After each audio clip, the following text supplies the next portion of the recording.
প্রত্যেক বছরই Kolkata night Riders কোনো না কোনো চমক দিয়ে থাকে। যেমন ধরুন গত বছর গৌতম গম্ভীরকে হঠাৎ করে নিয়ে এসে মেন্টর বানিয়ে দিল, একটা সবথেকে বড় চমক ছিল। ঠিক তেমনি অনেক রিটেনশন নিয়ে আমরা যে সাজেস্টটা করেছিলাম বা অন্যান্য চ্যানেলও যে সাজেস্ট করেছে সেটা হয়তো নাও খাটতে পারে, হয়তো কেকেআর চমক দিতে পারে, কারণ তারা চমকের ফ্রাঞ্চাইজি। দেখুন হঠাৎ করেই তারা যে নামগুলো আসছিল, রাহুল দ্রাবিড়ের নাম এসেছিল, রিকি পন্টিং, অনেক কিছু অনেকের নাম এসেছিল, কিন্তু রিকি পন্টিং পাঞ্জাব কিংসের মেন্টর হয়ে গিয়েছে। এদিকে শেষ মুহূর্তে Kolkata night Riders Dwayne Bravo বা ডিজে ব্রাভো নামে যিনি পরিচিত, সেই ব্রাভোকে কলকাতার নতুন মেন্টর হিসেবে নিযুক্ত করেছে সঞ্জীব গোয়েঙ্কার দল। এখন মেন কথা হচ্ছে গৌতম গম্ভীরের জায়গায় সেই ভূমিকাটা কতটা পালন করতে পারবে সেটা নিয়েই এখন চিন্তার বিষয়। কিন্তু আমার তো মনে হয় ভালো কিছু করবে, কারণ এই যে ডোয়েন ব্রাভোর তার যে আন্তর্জাতিক মানে সব কটা দেশে ঘুরে যে ডোমেস্টিক ক্রিকেটের যা অভিজ্ঞতা, যে কতটা যে ম্যাচ খেলেছে তার কোনো আন্দাজ হয়তো আপনি করতে পারবেন না। প্রচুর ম্যাচ খেলে ফেলেছে এই ডোয়েন ব্রাভো।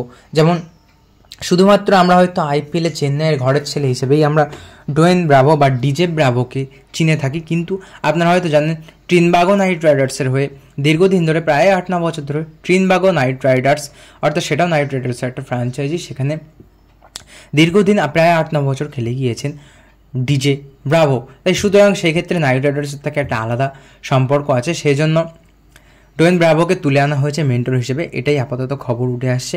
এমনকি সুনীল নারিন এবং আন্দ্রে রাসেল হয়তো রিটেনশনে দুজন বিদেশি প্লেয়ার যে রিটেনশন হতে চলেছে সেক্ষেত্রে হয়তো ওই দুই ক্যারিবিয়ান তারকার নামই থাকবে, সেহেতু তাদের সাথে কম্বিনেশনটা হয়তো খুব ভালো হবে। কিন্তু ভারতীয় প্লেয়ার নির্বাচনে শেষ কথা বলবেন চন্দ্রকান্ত পণ্ডিতই।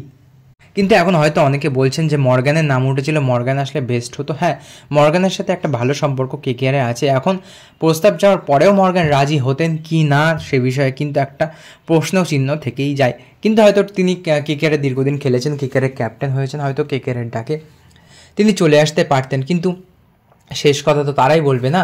কিন্তু ডিজে ব্রাভো কিন্তু এমন কোনো খারাপ মেন্টরও না, কারণ আপনারা জানেন ইতিমধ্যেই আফগানিস্তান অস্ট্রেলিয়াকে হারিয়েছে টি20 ওয়ার্ল্ড কাপে, আফগানিস্তানকে সেমিফাইনালে তুলেছে। এই আফগানিস্তানেরই বোলিং কোচ হিসেবে নিযুক্ত হয়েছিলেন ডিজে ব্রাভো, যিনি আফগানিস্তান দলকে প্রচুর উন্নতি করিয়ে দিয়েছেন, বিশেষ করে বোলিং বিভাগে।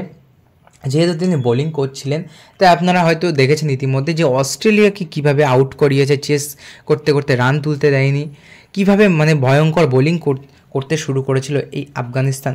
সুতরাং কাজ তো করেছে, একেবারে যে কিছু না বা কিছু কাজ করতে পারেনি তেমন কিছু না, কাজ কিন্তু অনেক করেছে। এবং ডোমেস্টিক যে ক্রিকেটগুলো খেলা হয় সেই ডোমেস্টিক ক্রিকেটে কিন্তু ডিজে ব্রাভোর প্রচুর অভিজ্ঞতা রয়েছে, সেই কারণেই তাকে মেন্টর হিসেবে নিয়োগ করা হয়েছে।